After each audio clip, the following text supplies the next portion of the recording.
நேராக கடன் சொல்லுவோம். இந்த ஜெபக்கூடத்தில் கூட ஒரு வார்த்தையை தியானிக்க போகுது. என்ன வார்த்தை அப்படின்னா, யாராவது முடிஞ்சால் கண்டுபிடிங்க பார்க்கலாம். முடிஞ்சால் கண்டுபிடிங்க. இன்றைக்கி என்ன பேச போகிறேன்? சரி, இது ரொம்ப கஷ்டமான கேள்வி. நான் பேசுகிறதுலையே தலைப்பு இருக்குது. முடிஞ்சா கண்டுபிடியா? நான் பேசுறதுலேயே தலைப்பு இருக்குது. நான் பேசுறது எல்லாருக்கும் கேட்குதா? கேட்குதா? ஆஹா, இல்லை இல்லை, நான் பேசுறது எல்லாருக்கும் கேட்குதா? அதில் தான் தலைப்பு இருக்குது. இன்னைக்கு என்ன தலைப்புனா, நானே சொல்லிடுறேன், எதுக்கு உங்களை போட்டு குழப்பானே. இன்னைக்கு என்ன தலைப்புனா, சத்தம். சத்தம் தானே கேட்குது, சத்தம் தானே உங்கள் காதில் கேட்குது, அதுதான் தலைப்பு. இன்றைக்கி என்னென்னா சத்தம். நிறைய சத்தம் இருக்குது வேதாகமத்தில். அதை பற்றி எடுத்தோம்னா வேதாகமம் முழுவதும் சத்தம் தான். வேதாகமம் முழுவதும் சத்தம் தான். ஆனால் அது நான் அது சத்தம் என்பது ஒரு பெரிய சப்ஜெக்ட். ஆனால் அதை நான் சுருக்கமாக இன்றைக்கி உங்களுக்கு என்ன பண்ணுறேன்னா, இந்த ஜபத்தோடு கூட நான் அதை பற்றி பேச போகிறேன். வேதாகமத்தில் ஆதி ஆகமத்துலேருந்து வெளிப்படுத்தின விசேஷம் வரைக்கும் சத்தம் தான். அந்த சத்தம் இல்லைன்னா வேதாகமமே இல்லை. எல்லாருக்குள்ளேயும் சத்தம் இருக்கா? அழுதா கூட சத்தம் வரும், சிரிச்சா கூட சத்தம் வரும், தும்பினாலும் சத்தம் வரும். சத்தமே வராத விஷயம் எங்கே தெரியுமா? அடக்கத்தில் தான் சத்தமே வராது. மற்றவங்க சத்தம் அதிகமாக இருக்கும், நம்ம சத்தம் அமுங்கிடும். கரெக்டா? எப்போ தெரியுமா நம்ம சத்தம் அடங்கும்? நாம் மரித்த பிறகு நம்ம சத்தம் அடங்கிடும். மற்றவங்க சத்தம் அதிகமாக இருக்கும் சுற்றி. ஐயோ எம்மான்னு அழுவாங்க. கரெக்டா? அடுத்தவங்க சத்தம் அதிகமாக, நம்ம சத்தம் அடங்கிடும். ஆனால் பிறப்புலேருந்து இறப்பு வரைக்கும் சத்தம் என்பது மனிதனுடைய வாழ்க்கையில் மிகப்பெரிய ஒரு கதாபாத்திரமாக இருக்குது. அப்போ வேதாகமம் முழுவதும் சத்தம் தான். சரி, என்னெல்லாம் சத்தம் இருக்குது நான் சுருக்கமாக கடன்னு சொல்லிகிட்டே வரேன். ஆதி ஆகமம் 1 அதிகாரம் 3வது வசனத்தில் தேவ சத்தம் முதலாவது வாசித்து பார்த்தீங்கன்னா தெரியும். அங்கே தேவ சத்தம். அதே ஆதி ஆகமம் 2 அதிகாரம் 20வது வசனத்தை வாசித்து பார்த்தீங்கன்னா மனுஷ சத்தம் கேட்கும். மனுஷனுடைய சத்தம் ஃபர்ஸ்ட் கேட்கும். மனுஷன் முதலாக பேசுனது. அதே ஆதி ஆகமம் 3 அதிகாரம் 1 வசனம் வாசித்து பார்த்தீங்கன்னா பாம்பின் சத்தம் கேட்கும். பாம்பின் சத்தம் நான் சுருக்கமாக சொல்கிறேன். பாம்பின் சத்தம் கேட்கும். நான் அதுக்குள்ளே போகிறேன். கொஞ்சம் உங்களுக்கு நான் ஒரு விளக்குரையை கொடுக்குறேன். முதலாவது என்ன சத்தம்? தேவ சத்தம். அடுத்தது மனுஷ சத்தம். அடுத்தது பாம்பின் சத்தம். அடுத்தது அதே 3 அதிகாரம் 2வது வசனத்தில் ஸ்திரீயின் சத்தம். என்ன சத்தம்? ஸ்திரீயின் சத்தம். அதே ஆதி ஆகமம் 3 அதிகாரம் 5வது வசனம் சாத்தானின் சத்தம். சாத்தானின் சத்தம். அதே ஆதி ஆகமம் 4 அதிகாரம் 10வது வசனம் ரத்தத்தின் சத்தம். ஆதி ஆகமத்தில் ஆரம்பிச்ச இந்த சத்தம் தான் வேதம் ஃபுல்லா போயிட்டு இருக்கும். நீங்க எங்க வாசிச்சு பார்த்தாலும் ஒண்ணு மனுஷ சத்தம் கேட்கும், இல்ல தேவ சத்தம் கேட்கும், இல்ல சர்பத்தின் சத்தம் கேட்கும், இல்ல சாத்தானுடைய சத்தம் கேட்கும், இயேசுவின் ரத்தத்தின் சத்தம் கேட்கும், பரிசுத்தவான்களுடைய ரத்தத்தின் சத்தம் இன்னும் கேட்டுட்டு இருக்கு. பைபிள் முழுக்க வாசிச்சு பார்த்தீங்கன்னா சத்தம் தான். அப்போ இன்னைக்கு ஆவிக்குரிய வாழ்க்கையில், தெய்வீக வாழ்க்கையில் சத்தம் என்பது மிகப்பெரிய காரியம். மிகப்பெரிய காரியம். இந்த சத்தம் இல்லைன்னா அவ்வளோதான். சத்தம் இல்லைன்னா அவங்களுக்கு பேர் என்னது? பாடி, பணம். சத்தம் இருக்கணும். ஏதோ ஒரு சத்தம் நமக்குள்ளே இருக்கணும். அது தெய்வீக சத்தமாக இருக்கணும், இயேசுவின் சத்தமாக இருக்கணும். சரி, ஓகே. இப்போ பூமியில் நாம் எங்கே இருந்தாலும் ஏதாவது ஒரு சத்தம் கேட்டுக்கிட்டே இருக்கும். அதுதான் சொன்னேன். இப்போ நான் பேசுகிறேன், அதில் தான் உங்களுக்கு க்ளூ இருக்குன்னு சொல்லி. சத்தம், இந்த சத்தம் தான் காதில் கேட்குது. கரெக்டா? இன்றைக்கு ஒரு சில சத்தத்தை தியானிப்போம். ஆதி ஆகமம் 3 அதிகாரம் 1 வசனத்தை வாசிப்போம்.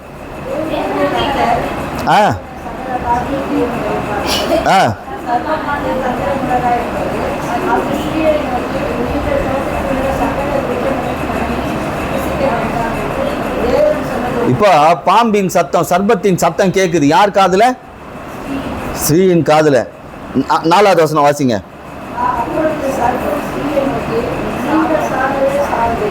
பாருங்க, அடுத்தது பேசுது. நீங்கள் என்ன சொல்லுங்க? மனசுக்குள்ள ஒரு ஆசையை விதைக்குது. ஐயோ நமக்கு சாவு வந்துடுமோ அப்படின்னு அந்த அம்மா யோசிக்கிறாங்க. அடுத்தது வாசிங்க. அதே இப்போ 3 அதிகாரம் 5வது வசனம், இதை புசிக்கும் நாளிலே உங்கள் கண்கள் திறக்கப்படும் என்றும் நீங்கள் நன்மை தீமை அறியத்தக்க தேவர்களைப் போல இருப்பீர்கள் என்று தேவன் அறிவார் என்று. பாருங்க, 3 வாட்டி பேசி இதை 3 வாட்டி சர்ப்பம் பேசிச்சு. இந்த சத்தத்துக்கு செவி கொடுத்ததுனால என்ன ஆச்சு? 3ஆம் அதிகாரம் 17வது வசனம் வாசிங்க. ஆதாமை நோக்கி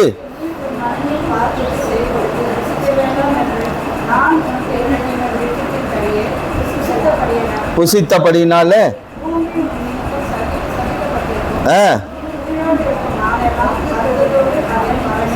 பாத்தீங்களா, 3 தடவை பாம்புடைய சத்தத்துக்கு, சர்ப்பத்துடைய சத்தத்துக்கு செவி கொடுத்ததுனால என்ன வந்துதான் இங்க, உயிரோடு இருக்கும் நாளெல்லாம் வருத்தம். வருத்தத்தை அது மட்டும் இல்ல, சாபம். இன்னைக்கு எத்தனை பேர் நாம எந்தெந்த சத்தத்துக்கு செவி கொடுத்துன்னு இருக்கோம். பக்கத்து வீட்டில் சண்டைனா செவி கொடுக்கு, அப்புறம் ஏதாவது ஒரு பஞ்சாயத்துனா அதில் செவி கொடுக்கு. நம்ம செவி எதில் இருக்கு பாருங்க. 3 தடவை செவி கொடுத்தா சர்ப்பத்துக்கு மேட்ரு முடிஞ்சுது. மேட்ரு முடிஞ்சுது. என்ன ஆச்சு? சாபம் வந்துருச்சு. வருத்தத்தோட பலனை. அடுத்த வசனம், அது உனக்கு முள்ளும் குறுக்கும் முளைப்பிக்கும், வெளியின் பயிர் வகைகளை புசிப்பாய். சாப்பாடும் கொடுப்பேன், ஆனா நீ செவி கொடுத்ததுனால இனிமே உன் வாழ்க்கையில முள்ளா முளைக்கும். முள்ளா முளைக்கும், பழமா முளைக்கும் சொல்ல, முள்ளா முளைக்கும். பாருங்க, சத்தம் ரொம்ப முக்கியம். சத்தம் ரொம்ப முக்கியம். சத்தம் இல்லைன்னா அவ்வளோதான். குழந்தை பிறந்தவன என்ன பண்ணுவாங்க, தட்டி பார்ப்பாங்க, என்ன குழந்தை அழுவல, சத்தம் கேட்கணும். பிரசவம்னா சத்தம் கேட்கணும். பாருங்க, இந்த சர்ப்பத்துடைய பாம்பின் சத்தத்திற்கு செவி கொடுத்ததுனால என்ன ஆச்சு உங்களுக்கு? முள்ளு, சாபம், அடுத்தது என்ன? வருத்தம். அப்போ நம்ம யாருக்கு செவி கொடுக்குறோன்றது ரொம்ப முக்கியம். சரி, இதை பேசினா இன்னும் அதிகம். ஃபர்ஸ்ட் ஒரு காரியத்தை சொல்லுங்க. அதே அடுத்தது ஆதியாகமம் 2ஆம் அதிகாரம் 20வது வசனம்.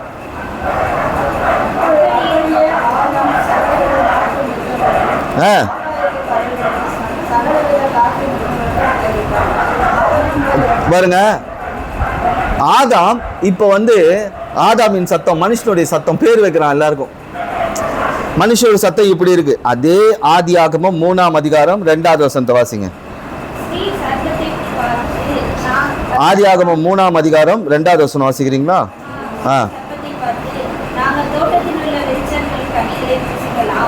மனுஷ சத்தம் எப்படி இருக்கு பாத்தீங்களா? நல்ல வேலை, நம்ம நல்ல விஷயத்துக்கு பேர் சொன்னா பரவாயில்ல, நல்ல விஷயத்துக்கு பேர் சொன்னா பரவாயில்ல. ஆனா இப்ப ஆதாமாவது பரவாயில்ல, நல்ல விஷயங்களுக்கு பேர் வைக்கிறான். ஆனா இங்க ஸ்திரீ யாரோட இப்ப கான்வர்சேஷன் நடக்குது? பேச்சு. இப்ப உங்க பேச்சு, உங்க சத்தம் யாரோட இருக்குது? உங்க சத்தம் இப்ப யாரோட இருக்குது? அது ரொம்ப முக்கியம். இப்ப நமக்குள்ள பேசிக்கிட்டாலோ சத்தம் போட்டுக்கிட்டாலோ பரவாயில்ல. ஆனா இது சாத்தா, இது சர்ப்பம் அப்படின்னு தெரிஞ்சு அது கூட ஒரு கான்வர்சேஷன் வச்சா என்ன ஆகும்? இப்ப இந்த அம்மா யார்கிட்ட பேசுறாங்க? மனுஷ சத்தம் யாரோட இருக்கு? கடவுளோட இருக்கணுமா, இல்ல சர்ப்பத்தோட இருக்கணுமா, சாத்தானோட இருக்கணுமா?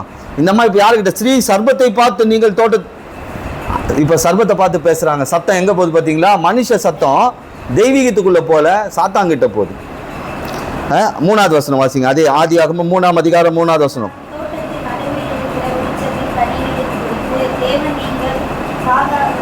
சாகாதபடி அதை புசிக்கும், அது தொட வேண்டாம் என்று சொன்ன கான்வர்சேஷன் எங்க போகுது பாத்தீங்களா? வீட்டுக்காரங்கிட்ட போல, வீட்டுக்காரங்கிட்ட கான்வர்சேஷன் போல. இந்த அம்மா யாருக்கிட்ட சொல்லிருக்கணும்?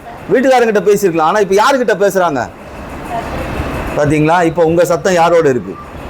யாரோட பேசிட்டு இருக்கிறீங்க? எனக்கு தெரியாது, கடவுளுக்கு தெரியும். கடவுளுக்கு தெரிஞ்சனால தான் ஆதியாகமத்தில் எழுதினார். இது யாருக்கா தெரியுமா இந்த மேட்ரு? ஆதாம் பேசல, ஏவாள் பேசுறது யாருக்கா தெரியுமா? ஒன்னு ஆதாம் சொல்லியிருக்கணும், சொல்லல. ஆனா இங்க எழுதி இருக்கிறாங்க. அப்படின்னா என்ன அர்த்தம்? கடவுளுக்கு எல்லாம் தெரியும் யாருக்கிட்ட என்ன சத்தம் போட்டுன்னு இருக்கிறோம்னு சொல்லி. பாருங்க, இந்த சர்ப்பத்தின் சத்தம். அடுத்தது பாருங்க, மனுஷனுடைய சத்தம் நன்மைக்கு இருந்தா பரவாயில்ல. மனுஷ சத்தம் இப்ப எங்க போயிட்டு இருக்கு? சர்ப்பத்தை நோக்கி, சாத்தானை நோக்கி பேசின்னு இருக்கான். கான்வர்சேஷன் அங்க போயிடுச்சு. இப்போ கனெக்ஷன் வித் கடவுளோட இணைப்பு முக்கியமா, இல்ல சாத்தானோட இணைப்பு முக்கியமா? அப்ப இன்னைக்கு யாரோட நீங்க பேசிட்டு இருக்கீங்க? அது ரொம்ப முக்கியம். வீட்டில் யாரோட பேசிட்டு இருக்கீங்க? பக்கத்து வீட்டில் யாரோட பேசிட்டு இருக்கீங்க? ஃபோனில் யாரோட பேசுறீங்க? ஃப்ரெண்ட்ஸ் கிட்ட யாரோட பேசுறீங்க? அதில் எது சர்ப்பமா இருக்கு, எது சாத்தானா இருக்குன்னு தெரியாது, நமக்கு தெரியாது. பேசிட்டு மாட்டிக்கூடாது. பேசிக்கிட்டு மாட்டிக்கிட்டாங்க இந்த அம்மா. ஓகேவா? சரி, ஓகே. இப்போ நம்முடைய சத்தம் எப்படி இருக்கு? இன்னொன்று, நம்ம சத்தம் இல்லை, இன்னொரு வெளியேந்து வரக்கூடிய சத்தத்துக்கு நாம செவி எப்படி கொடுக்குறோம்? அது ரொம்ப முக்கியம். சாத்தான் பாட்டு பேசிட்டே போட்டோன்னு இந்த அம்மா போயிருந்தாங்கன்னா என்ன இருக்கும்? அதை வேற கேட்குறாங்க, என்ன பேசுது சாத்தான்? கேட்டதுனால தான் பிரச்சனை. அந்த சத்தம் செவிக்குள்ள போனதுனால தான் ரியாக்ஷன் ஆக ஆரம்பிச்சது. பாருங்க, இப்ப நாம யாருடைய சத்தத்தை கேட்கணும்? இயேசுவின் சத்தத்தை கேட்கணும். அதனால தான் நம்ம ஜப சத்தம் கேட்க மாட்டேங்குது சில டைம்ல.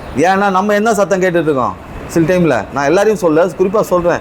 எந்த சத்தம் கேட்டோம்? உலக சத்தத்தை கேட்டுன்னு இருக்கும், சாத்தானின் சத்தத்தை கேட்டுட்டு இருக்கும். அப்போ இயேசு எப்படி நமக்கு சத்தம் கொடுப்பாரு, செவி கொடுப்பாரு? அப்போ இயேசுவின் சத்தத்தை கேட்குறோமா? உபாகமம் 4ஆம் அதிகாரம் 2வது வசனத்தை வாசிங்க. உபாகமம் 4ஆம் அதிகாரம் 2வது வசனம் 12வது வசனம் வாசிங்க.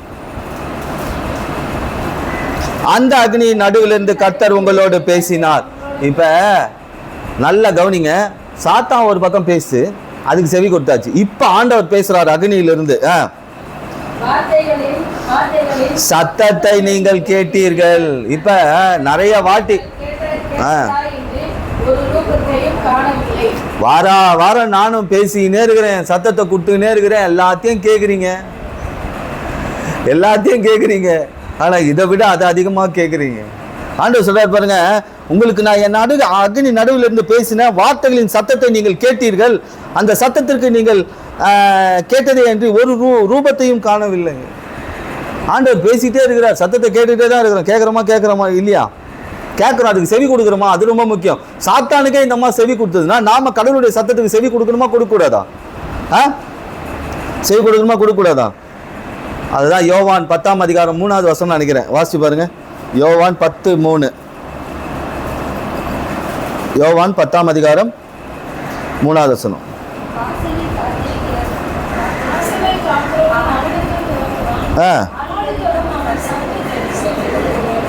பாத்தீங்களா? இயேசு இங்க மேய்ப்பனாகவும் நாம ஆடாவும் சொல்லி அவர் சொல்றாரு. அவர் சத்தத்துக்கு என்ன பண்ணா?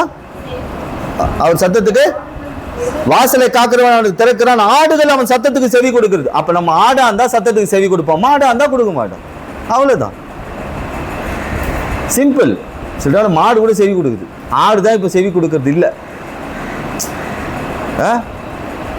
இப்ப பாருங்க, ஏவாள் ஆண்டவருடைய சத்தத்துக்கு செவி கொடுத்துட்டு இருந்தாலும் இப்ப யாருடைய சத்தத்துக்கு செவி கொடுக்க ஆரம்பிச்சா? சாத்தானின் சத்தத்துக்கு செவி கொடுக்க ஆரம்பிச்சா. வந்துதான் வம்பு, சாபம், பாடு, முள்ளு, போராட்டமான வாழ்க்கை. இப்ப ஆண்டவர் சொல்றாரு, நான் உங்களுக்கு அக்னி நடுவுல இருந்து ஒரு சத்தத்தை கொடுத்தா அந்த சத்தத்தை கவனமா கேளுங்க சொல்லிட்டு அதையும் சொல்றாரு. அதை தான் இங்க இயேசு சொல்றாரு, என் ஆடா நீ இருந்தா என் சத்தத்துக்கு நீ செவி கொடுப்ப. ஜாவித்து ஜபிக்கிறான், ஒரு ஜபம், அவன் சத்தம் பாருங்க. ஜபமும் ஒரு சத்தம் தான். இன்னைக்கு வந்திருக்கிற நம்ம எல்லாம் எதுக்கு வந்திருக்கோம்? ஜபத்துக்காக வந்திருக்கோம். ஜபமும் ஒரு சத்தம் தான். சங்கீதம் 66:19 வாசிங்க. சங்கீதம் 66:19.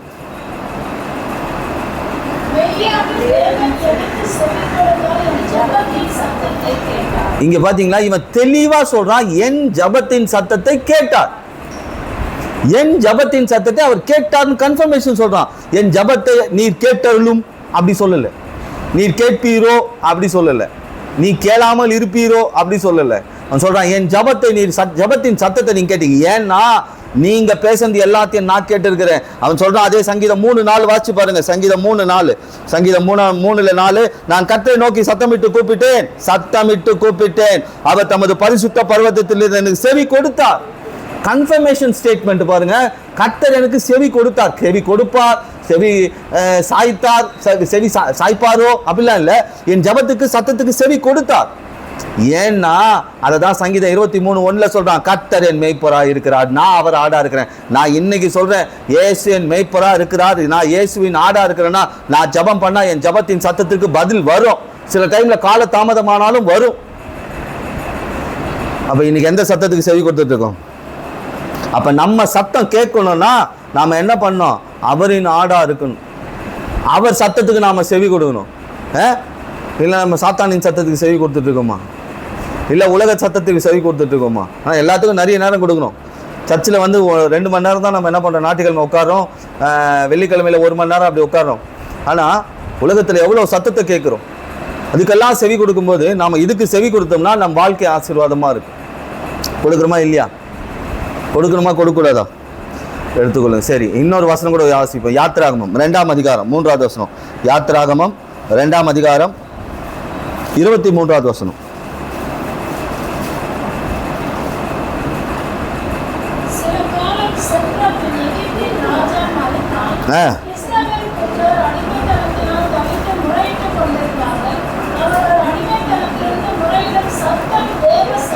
இங்க பாத்தீங்களா, இவங்க கொஞ்ச நாள் செவி கொடுக்கல. பிரச்சனை என்னன்னா, அடிமைத்தனத்துக்கு போயிருக்க மாட்டாங்க. மாட்டியிருக்க மாட்டாங்க. எகிப்தில் போய் அடிமையாக இருந்திருக்க மாட்டாங்க. மந்திரவாதத்தின் வல்லமைக்குள்ளே மாட்டியிருக்க மாட்டாங்க. காரணம் என்னன்னா, செவி கொடுக்கல. ஆண்டவர் பேசிக்கிட்டே இருந்தார், வனாந்தரத்தில் பேசிக்கிட்டே இருந்தார். அந்த சத்தத்துக்கு அப்போ செவி கொடுத்துட்டு அதுக்கப்புறம் செவி கொடுக்காம போனதுனால எங்கே போய் மாட்டிக்கிட்டாங்க? பயங்கரமான ஒரு ராட்சச மனிதன், ஒரு அசுர பிறவின்னு சொல்லலாம். இந்த எகிப்தில் போய் என்ன பண்ணிட்டாங்க? அடிமையாக மாட்டிக்கிட்டாங்கன்னா என்ன ஆயிட்டாங்க? அங்கே சுத்தமாக ஒன்றும் சுதந்திரமாக செயல்பட முடியாது. ஆனால் இப்போ அந்த வசனம் வாட்சி பார்த்தீங்கன்னா சொல்லப்பட்ட இஸ்ரவேல் புத்திரர் அடிமைத்தனத்தில் தவித்து முறையிட்டு கொண்டிருந்தார்கள். நிறைய ஜபம் பண்றாங்க. இப்ப பாருங்க, அவர்கள் அடிமைத்தனத்திலிருந்து முறையிடும் சத்தம் தேவ சந்நிதியில் எட்டினது. பாருங்க, இப்ப ஆண்டவர் இவங்க சத்தத்தை கேட்க ஆரம்பிக்கிறாங்க.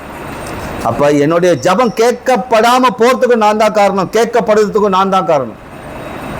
கர்த்தரை மேய்ப்பரா கொண்டவர்கள், வனாந்திரத்துல காடைகளை கொடுத்தார், நிறைய பாளையங்களை ஜெயித்தாங்க, எரிக்கோவை வீழ்த்தினாங்க. அம்மோனியர்கள், மோவாபியர், கானானியர்கள் எல்லாரையும் எல்லா வல்லமைகளை ஜெயிச்சவங்க இப்ப எங்க இருக்கிறாங்க? எகிப்துல இருந்து மாட்டிட்டு இருக்காங்க. காரணம், அப்ப கர்த்தர் மேய்ப்பரா இருந்தார், இப்ப கர்த்தர் ரொம்ப தூரமா இருக்கிறார். இப்ப பார்வோன் மேய்ப்பனா மாறினவன அடிமைத்தனம் வந்துருச்சு. இப்ப எனக்கு யார் மேய்ப்பனோ அதுதான் என் வாழ்க்கையை தீர்மானிக்குது. இயேசு எனக்கு மேய்ப்பரானால் என்னுடைய ஜபங்களுக்கு பதில் கிடைக்கும். உலகம் எனக்கு மேய்ப்பரானால் என்னுடைய ஜபம் கேட்காது, அது காத்தில் அடிக்கும் சிலம்பம் போல இருக்கும். இப்ப மாட்டிக்கிட்டாங்க.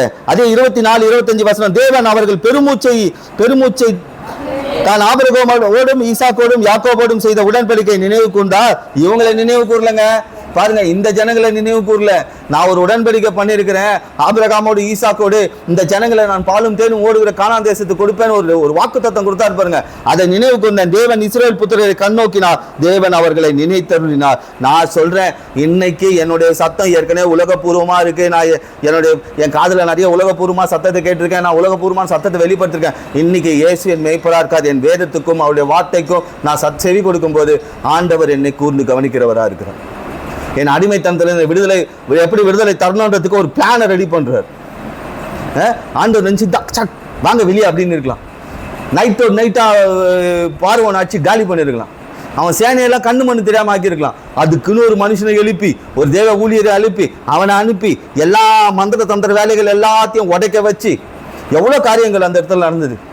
எகிப்தின் மொத்த மந்திரவாதிகளையும் காலி பண்ணி, அவனையும் காலி பண்ணி அங்கிருந்து வெளியே கொண்டு வந்து இஸ்ரவேல் மக்களுக்கு பல காரியங்கள் காமிச்சார். காரணம், இவர்களுடைய சத்தம் இப்ப சரியா ஆண்டவர்கிட்ட போக ஆரம்பிச்சிருச்சு. இப்ப என் சத்தம் சரியில்லை, என் காதுல கேட்கிற சத்தம் சரியில்லை, நான் பேசுற சத்தம் சரியில்லைன்னா இன்னைக்கு சத்தத்தை மாத்துங்க. ஆடா மாடா நம்ம தான் தீர்மானிக்கணும். கரெக்டா இல்லையா? சரி, அதே யாத்ராகமத்தின் புத்தகம் 15ஆம் அதிகாரம் 26வது வசனம். கர்த்தரின் சத்தத்தை கவனமாய் கேட்டு செம்மையானவைகளை செய்து கை கொண்டால்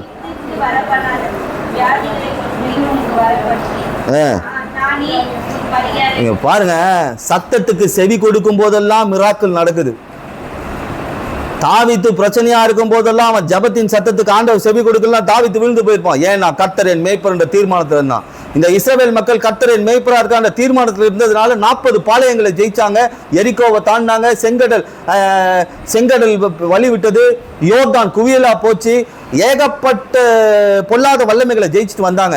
ஆனா கர்த்தர் என் மேய்ப்பர் இல்லைன்னு கொஞ்சம் ஒதுக்குன உடனே சிறையிருப்பு வந்துருச்சு. ஆனாலும் அடிமைத்தனத்தில் வெளியே கொண்டு வந்தார். இப்ப சொல்றாரு, ஏன்னா இந்த ஜனம் மறுபடியும் ஏதாவது பிரச்சனை பண்ற போறான், வேற சத்தத்துக்கு செவி கொடுத்துட போறான்னு சொல்றாரு. உன் தேவனாகிய கர்த்தரை கவனமாய் கேட்டு, கவனமா கேளு. இங்க ஒரு கண்டிஷன் போடுறாரு இஸ்ரவேல் மக்களுக்கு, கவனமா கேட்டினா நான் என்ன பண்றேன். அப்பே ஒரு வார்த்தையை சொல்றாரு பாருங்க, பார்வைக்கு செம்மையான செய்து கட்டளைக்கு செவி கொடுத்து அவருடைய நியமங்கள் யாவும் கை கொண்டால் நான் எகிப்தியருக்கு வர பண்ணினேன்.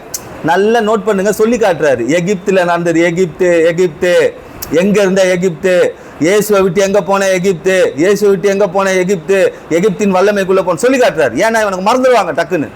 இவன் காடையும் மத்தத்தையும் பார்த்தோன்னு மறந்துடுவான். ஒரு பிரச்சனையை ஜெயிச்ச உடனே மறந்துடுவான். இன்னைக்கு அப்படிதான் இருக்கிறாங்க விசுவாசிகள். ஒரு பிரச்சனை போராட்டம் ஜெயிச்ச உடனே இயேசுவை மறந்துடுது. ஆனா அங்க பின்னாடி சிறையிருப்பு இருக்கு, பின்னாடி ஒரு பார்வன் காத்துட்டு இருக்கான்னு தெரியல. இப்ப சொல்லி காட்டுறாரு, எகிப்து ஞாபகம் வச்சுக்கப்பா, இப்பதான் திருப்பி மறுபடியும் வெளியே கொண்டு வந்திருக்கேன், உன் பிரச்சனைல இருந்து வெளியே கொண்டு வந்திருக்கேன். அதனால என் சத்தத்துக்கு செவி கொடுத்து எகிப்தியருக்கு வர பண்ணின வியாதிகள் ஒன்றையும் உனக்கு வரப்ப. இது கொஞ்சம் பயமுறுத்துற மாதிரியான வாக்கு தத்தம் தான். என்ன கேட்டா இது கொஞ்சம் ஏன்பா எகிப்துக்கு வந்தது இல்லப்பா, அது பார்த்தல அவ்வளவு பேர் செத்து, அந்த மாதிரிலாம் உனக்கு வர வைக்க மாட்டேன். ஒரு லைன் போட்டிருக்கான்ல, உனக்கு இனி வியாதியே வராதுன்னு சொல்லியிருக்கலாம். ஆனால் என்ன பண்ணுறாரு, கொஞ்சம் லைன் வைக்கிறார். ஏன்னா எகிப்துக்கு போனால் அந்த வியாதி வரும். எகிப்துக்கு வரப்பண்ண ஒரு வியாதி வரப்பண்ண நானே உன் பரிகாரியாக கர்த்தர். இந்த இடத்துல எகிப்தை கொண்டு வர காரணமே மறுபடியும் இந்த ஜனங்க போய் என்ன பண்ணுறக்கூடாது, பிரச்சனையில் மாட்டிக்கூடாது. அப்போ இன்னைக்கு யாருடைய சத்தத்துக்கு செவி கொடுத்துட்டு, ஏசு என் மேய்ப்பராக இருக்கிறார்னா நான் அவருடைய சத்தத்துக்கு செவி கொடுப்பேன். உலகத்தின் சத்தத்துக்கு அல்ல, சாத்தானின் சத்தத்துக்கு அல்ல, பொல்லாத மனிதனுடைய சத்தத்துக்கு அல்ல. நானும் செவி கொடுக்க மாட்டேன், என் சத்தமும் அவர்களுக்கு போவாது. நல்ல தீர்மானம் இல்லை இது. நான் என்ன பண்ண மாட்டேன், இது இது இது சாத்தான் பேபி அப்படின்னா அதுக்கிட்ட என் சத்தத்தை என்ன பண்ண மாட்டேன், டெலிவரன்ஸ் கொடுக்க மாட்டேன். ஏன்னா எனக்குள்ள இருக்கிறதுலாம் பெரிய வார்த்தைகள். இது அவ்வளோதான். அசுத்தாவினா கூட தொத்திடலாம், சாத்தானை ஒன்றும் பண்ண முடியாது. நான் அடிக்கடி சொல்லுவேன், அசுத்தாவி இருக்குது இந்த மாதிரியான விஷயம். இது டோட்டல் சாத்தானா. ஏன்னா வேதத்தில் பார்க்கலாம், பேதுரு அசுத்தாவி பிடிச்சிது, அது சரி பண்ணிட்டார். அவிசுவாசினை சரி பண்ணிட்டு ஊழியத்தை கொடுத்துட்டார். ஆனால் யூதாசை ஒன்றுமே பண்ண முடியல. அவன் சாத்தானாவே மாறிட்டான். சாத்தான் அவனுக்குள் புகுந்தான்ட்டு ஒரு வசனம் இருக்குது. சாத்தானா மாறிட்டா ஒன்றும் பண்ண முடியாது. அசுத்தாவியாக இருந்தால் கூட கொஞ்சம் சரி பண்ணிடலாம். இப்போ பாருங்கள், நாம் யாருடைய ஆளுகைக்குள்ளே இருக்கிறோம், எமக்கு என்ன சத்தம் கேட்குது? இப்போ சொல்லுங்கள், யாருடைய சத்தம் கேட்குது? இயேசுவின் சத்தம் கேட்குதா? இயேசுவின் சத்தம் கேட்டால் என் அடிமைத்தனம் மாறும். இயேசுவின் சத்தம் கேட்டால் என் வியாதி மாறும். இயேசுவின் சத்தம் கேட்டால் என் வாழ்க்கையில் ஒரு பாதுகாப்பு உண்டாகும். இயேசுவின் சத்தம் கேட்டால் என் வாழ்க்கையில் என்னுடைய சத்தத்தை அவர் கேட்குறார். இது ரொம்ப முக்கியம் சத்தம். இப்போ நாம் அவருடைய சத்தத்துக்கு சரியாக செவி கொடுத்தா நாம ஜபத்துக்கு அவர் சரியாக செவி கொடுத்து பதில் கொடுக்குறார். அவ்வளோதான் விஷயம். ஆதியாகமம் 30ஆம் அதிகாரம் 6வது வசனத்தை எடுப்போம். ஆதியாகமம் 30ஆம் அதிகாரம் 6வது வசனம்.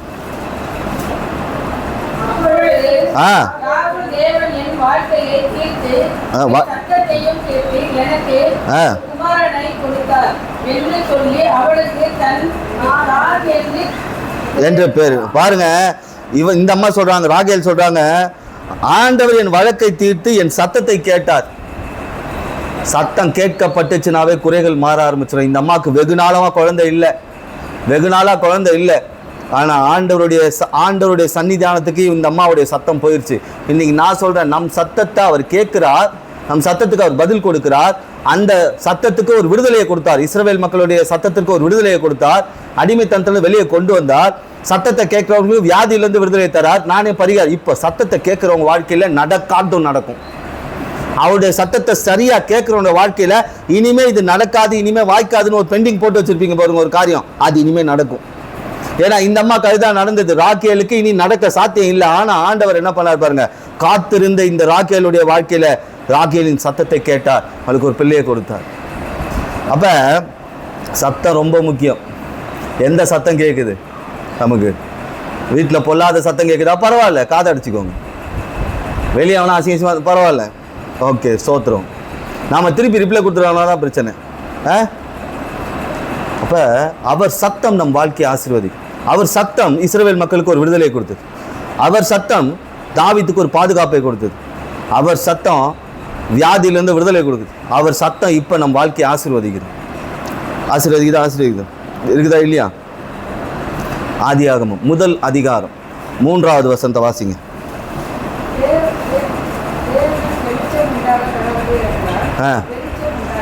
பாருங்க, இதுதான் ஆண்டவராகிய இயேசுவின் முதல் சத்தமே வேதாகமத்தில். ஃபர்ஸ்ட் அவர் சொன்ன வார்த்தை என்ன? வெளிச்சம் உண்டாக கடவது.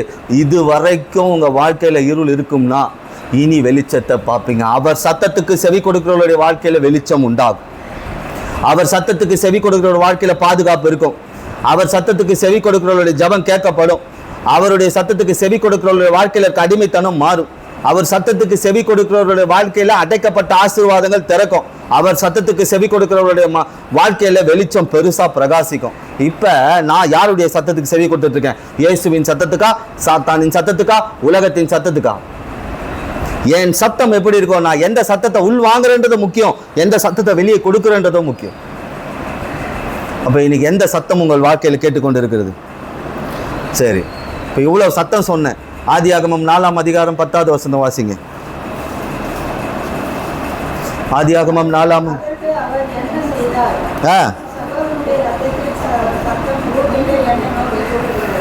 இப்ப எந்த சத்தம் கேக்குதா? ரத்தத்தின் சத்தம் கேக்குது. நான் சொல்றேன் பாருங்க, பூமியில இயேசு என் மேய்ப்பரா இருக்கிறார், அவர் சத்தத்துக்கு நான் செவி கொடுக்கிறேன், அவர் என் சத்தத்துக்கு செவி கொடுக்கிறார். நான் அடுத்து உங்க வாழ்க்கையில கேட்க போற சத்தம் ரத்தத்தின் சத்தம். அது ஏற்கனவே கேட்டுருச்சு. இயேசுவின் ரத்தம் இன்னும் பேசி கொண்டு இருக்கு, இன்னும் நம்ம வாழ்க்கையில பேசிக்கிட்டு இருக்கு. இயேசுவின் ரத்தம், ரத்தத்தின் சத்தம் யாருக்கா கேட்குதா? கேட்கணும். இயேசுவின் ரத்தத்தின் சத்தம் ஒவ்வொரு நாளும் என் வாழ்க்கையில கேட்கணும். அதுதான் மத்தேயு 14:24 இது அநேகருக்காக சிந்தப்படுகிற புதிய உடன்படிக்கையின் புது உடன்படிக்கைக்குரிய என்னுடைய ரத்தமா இருக்கிறது. அந்த ரத்தத்தை பார்க்கிலும் இந்த ரத்தம் அதிகமாய் பேசி கொண்டிருக்கு. அந்த ரத்தத்துல பாவ மன்னிப்பு இல்லை, இயேசுவின் ரத்தத்துல பாவ மன்னிப்பு இருக்கு. அந்த ரத்தத்துல நமக்கு மீட்பு இல்லை, இயேசுவின் ரத்தத்துல மீட்பு இருக்கு. அந்த ரத்தத்துல நமக்கு நாம நீதிமான் ஆக்கப்பட முடியாது, ஆனா இயேசுவின் ரத்தத்தால் நான் நீதிமான் ஆக்கப்படுறேன். இதுதான் இயேசுவின் ரத்தம் எங்கூட பேசி இருக்கிறதுக்கான அடையாளம். இப்ப என்ன சத்தம் கேட்குது உங்களுக்கு? இன்னைக்கு என்ன சத்தம் கேட்குது சொல்லுங்க. இதுக்கெல்லாம் வசனம் சொல்லலாம். ரோமர் 5:9 அவருடைய ரத்தம் என்ன ஆயிருக்கு? நம்மளை நீதிமானாய் மாற்றி இருக்குதான். அப்ப ரத்தத்தின் சத்தம் நம்ம வாழ்க்கையில கிரியை செய்திருக்கு. அதனால தான் நம்ம நீதிமானா மாற்றப்பட்டிருக்கோம். வார்த்தையினால் இல்ல, ரத்தத்தினால் நீதிமானாக்கப்பட்டிருக்கிறோம். அதே போல எபேசியர் 1:7 அவருடைய ரத்தத்தினால் பாவ மன்னிப்பு. வார்த்தையை கேட்கறதுனால இல்ல, இயேசுவின் ரத்தத்தின் சத்தம் கேட்டதுனால பாவ மன்னிப்பு. அதே கொலோசியர் 1:20 வாசிச்சு பார்த்தீங்கன்னா அவருடைய ரத்தத்தினால சமாதானமா. அப்ப என் வாழ்க்கையில ரத்தத்தின் சத்தம் கேட்கணும். இயேசுவின் ரத்தம் எனக்காக சிந்தப்பட்டிருக்கு, அந்த சத்தம் கேட்கணும் எனக்கு. அப்படின்னா அதை விசுவாசிக்கணும். விசுவாசிக்கிறோமா இல்லையா? சரி, இப்போ முதல்ல இருந்து வருவோம். நம்ம வாழ்க்கையில எந்த சத்தம் கேட்டுக்கொண்டு இருக்குது? எந்த சத்தம் கேட்டு நாம யார்கிட்ட சத்தம் கொடுத்துக்கிட்டு இருக்கோம்? அது ரொம்ப முக்கியம். நாம் சாத்தான் கிட்ட பேசிட்டு இருக்கோமா இல்லை இயேசு கிட்ட பேசிட்டு இருக்கோமா? இயேசு என் கூட பேசுறாரா? பேசணும்னா நான் எப்படி இருக்கணும்? அவருடைய ஆடா இருக்கணும். அவருடைய ஆடா இருக்கும்போது என் வாழ்க்கை எப்படி இருக்கு? செழிப்பா இருக்கு. என் வாழ்க்கையில குறை இருக்காது, என் வாழ்க்கையில அடிமைத்தனம் இருக்காது, என் வாழ்க்கையில வியாதி இருக்காது, என் வாழ்க்கையில் தரித்திரம் இருக்காது. ஏன்னா கர்த்தர் என் மேய்ப்பரா இருக்கிறார். ஏன்னா இந்த மேய்ப்பன் இந்த ஆடுக்காக ரத்தம் சிந்திருக்கிறார். அவருடைய ரத்தம் இன்னும் பேசிக்கிட்டு இருக்கு. அந்த ரத்தத்தினால் நான் பாவம் கழுவப்பட்டிருக்கிறேன், நான் நீதிமான் ஆக்கப்பட்டிருக்கிறேன், சமாதானத்தை பெற்றிருக்கிறேன், கிருபையை பெற்றிருக்கிறேன். அந்த ரத்தம் சாத்தானை ஜெயிக்கக்கூடிய வல்லமை உடையதா இருக்குது. என்னை சுற்றி பாதுகாக்கிற ரத்தமா இருக்குது. இந்த ரத்தம் எனக்கு என்ன பண்ணுது? என்னை ஆசீர்வதிக்கிறது. அப்போ இன்னைக்கு நம்ம வாழ்க்கையில இன்னும் இந்த சத்தத்தை பற்றி பேசினா பெருசா பேசலாம். நான் இதை உங்களுக்கு சுருக்கமாக சொல்லியிருக்கிறேன். அப்போ இன்னைக்கு என்ன சத்தம் கேட்குது? ஒரு குழந்தை அழுதா அது எதுக்கு அழுகுதுன்றது உங்களுக்கு புரியும். அழுதா எதுக்கு அழுகுது இந்த குழந்தை அப்படின்றது உங்களுக்கு தெரியும். ஒரு ஸ்கூல்ல ஒரு பிள்ளை அழுதா அந்த டீச்சருக்கு தெரியும் எதுக்கு இந்த பிள்ளை அழுகுதுன்னு சொல்லி. ஒரு வயசானவங்க அழுதா அதை பார்க்குறவங்களுக்கு தெரியும், வீட்டில் இருக்கவங்களுக்கு தெரியும் எதுக்கு இவங்க அழுகுறாங்கன்னு சொல்லி. அதுபோல் அந்த சத்தம் கேட்குது பாருங்க, அந்த சத்தத்தை வச்சு கண்டுபிடிச்சிருவாங்க இதுக்கு தான் அழுகுறாங்கன்னு சொல்லி. அதுபோல் இன்றைக்கு நம்முடைய சத்தத்தை சரியாக ஆண்டவர் பார்த்துட்ருக்கார். ஆகையால் உங்கள் சத்தத்தை சரியாக பயன்படுத்துங்க, இயேசுக்குள்ளே இருந்து பயன்படுத்துங்க. நிச்சயமாகவே உங்கள் ஜெபங்களுக்கு பதில் கிடைக்கும். நாம் ஜெபிப்போம். எங்களை நேசு வளர்த்தும் அன்பின் பரலோக பிதாவே, இந்த ஆசீர்வதிக்கப்பட்ட நாளில் கூட ஆண்டவரே உமது வார்த்தையாய் சத்தம் என்கின்ற தலைப்பில் ஆண்டவர் இந்த நாளில் பேசியிருக்கிறது. எங்கள் வாழ்க்கையில் எப்படிப்பட்ட சத்தம் கேட்டுக்கொண்டு இருக்கிறது, நாங்கள் எப்படிப்பட்ட சத்தத்தை கொடுத்து கொண்டு இருக்கிறோம், எங்கள் சத்தம் எதை நோக்கி போய்கொண்டு இருக்கிறது என்று இந்த நாளில் நாங்கள் தியானித்தோம். கர்த்தர் என் மேய்ப்பராக இருக்கிறார். நான் என் மேய்ப்பனுடைய சத்தத்திற்கு செவி கொடுக்கும்பொழுது என் மேய்ப்பன் என்னுடைய சத்தத்திற்கு செவி கொடுக்கிறான், என் ஜபங்களுக்கு பதில் கொடுக்கிறான். என் ஜபங்களுக்கு மட்டுமல்ல, நான் அடிமைத்தனத்தில் போய் மாட்டிக்கொண்டாலும் என் சத்தத்திற்கு அவர் செவி கொடுத்து என்னை அதிலிருந்து மீட்கிறவராக இருக்கிறார். என் சத்தத்தை பரலோகத்திலிருந்து கேட்கிறவராக இருக்கிறார். என் அடிமைத்தனத்தை அல்ல, என்னை எப்படி மீட்கலாம் என்று அவர் ஒரு திட்டம் வைத்திருக்கிறார். அது மட்டுமல்ல, என் வாழ்க்கையை மாற்றக்கூடிய சத்தம். என் வாழ்க்கையில் வியாதி வராதபடி அவர் சத்தத்துக்கு நான் செவி கொடுக்கும்போது என் வாழ்க்கையில் வியாதி வந்தாலும் அது மாறும். கர்த்தர் பரிகாரியாக இருப்பார். என் வாழ்க்கையில் அடைக்கப்பட்ட சூழ்நிலை வெகு நாளாக ஒரு பெரிய ஆசீர்வாதத்துக்காக காத்து, ஆனால் கர்த்தருடைய சத்தத்துக்கு நான் சரியாக செவி கொடுக்கும்போது அவர் என் சத்தத்திற்கு செவி கொடுத்து என்னை ஆசீர்வதிக்கிறார். அது மட்டுமல்ல, இயேசுவின் ரத்தத்தின் சத்தம் என் வாழ்க்கையை மாற்றுகிறது. அவர் ரத்தத்தின் சத்தம் என்னை நீதிமானா மாற்றி இருக்கு. என் ரத்தத்தின் சத்தம் என் பாவத்தை கழுவி இருக்கு. அவர் ரத்தத்தின் சத்தம் எனக்கு சமாதானத்தையும் சந்தோஷத்தையும் கிருபையும் கொடுத்திருக்கு. அவர் ரத்தத்தின் சத்தம் பிசாசை ஜெயிக்கும்படி செய்திருக்கு. அவர் ரத்தத்தின் சத்தம் என் வாழ்க்கையை ஆசீர்வதித்திருக்கு. அதனால கர்த்தர் இந்த நாளில் சத்தம் என்கின்ற தலைப்பில் ஒரு வார்த்தையில் ஜனங்களுக்கு ஒரு வார்த்தையை பேசியிருக்கிறது. இந்த வார்த்தையை மென்மேலும் தியானித்து தேவ சத்தம் என்னுடைய சத்தம் அது இணைக்கப்படும் பொழுது அது ஆசீர்வாதமாய் மாறும். அதனால் பேசின வார்த்தைக்காக நன்றி. கர்த்தர் இந்த சத்தியத்தை கேட்கிற ஒவ்வொரு பிள்ளைகளுடைய வாழ்க்கையிலும் உமது சத்தம் கேட்கப்படட்டும் என்று நாங்கள் ஜெபிக்கிறோம். கர்த்தர் பெரிய காரியங்களை செய்வீரா. இயேசுவின் நாமத்தினால் ஜெபித்து ஜெயம் எடுக்கிறோம் பிதாவே.